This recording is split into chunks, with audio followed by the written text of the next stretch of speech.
हजुरलाई मेरो मिनी ब्लगमा स्वागत छ।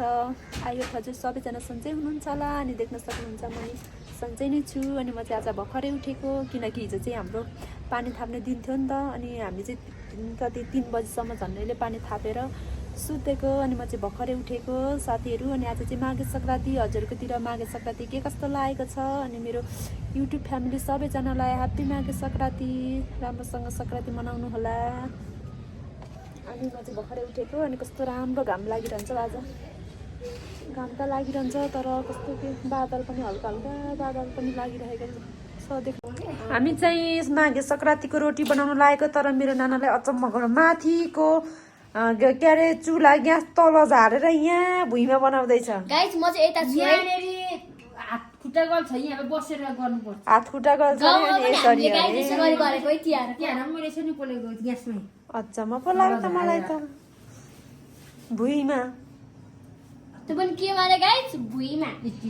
साथीहरू हजुरतिर चाहिँ कस्तो माघे सङ्क्रान्ति लाग्दैछ। हाम्रोतिर चाहिँ रोटी पकाउने धमाधम भइरहेको छ।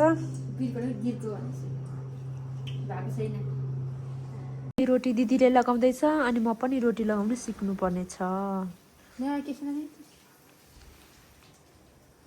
कपाल कम्ती झर्दैन, कपाल झरिसक्यो, तालु भइसक्यो। एचु लगाएर पनि केही प्रगति भएन नाना। मेरो पैसो पनि गयो 12,000, कपाल पनि आधा गयो। खाना पकाउँदा सबै कपालै कपाल हुन्छ। हामी चाहिँ रोटी बनाउँदैछौँ आज दिदी बहिनी भएर। आयुष मान्छे उता गयो क्लासरुम गयो कि फेरि तल पुग्यो।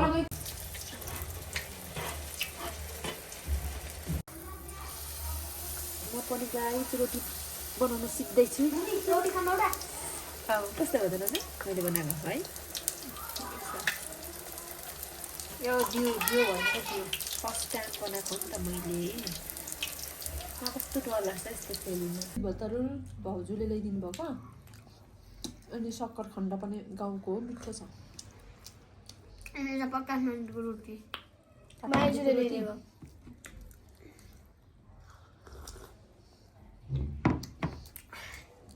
गाइस खाइमै। हामी चाहिँ माघे सङ्क्रान्तिको पनि फलफुलहरू खाँदैछौँ। अनि रोटी हल्का ढुगा मर्की लागेको छ। अनि चिसो खानु छोडेको छैन होइन।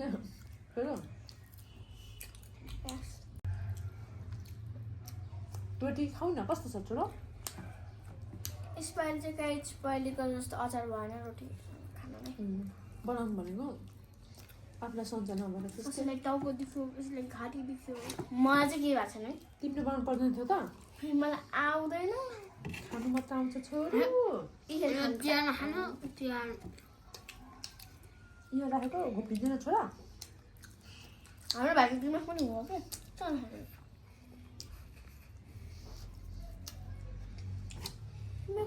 करेला होइन जरेला होइन झरेला मलाई मिठो लाग्छ जरेला।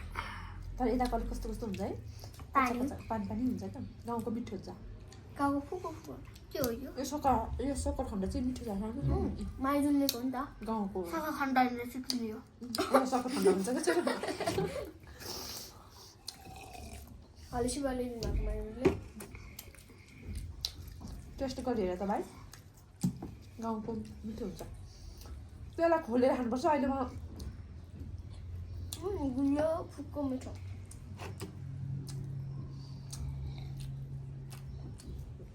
मिठो कस्तो रहेछ त। रोटी त कहिले पनि खाँदैन। यस्तो खानु हो नि भाइ सक्खर खण्डलाई त यहाँ यसो होला।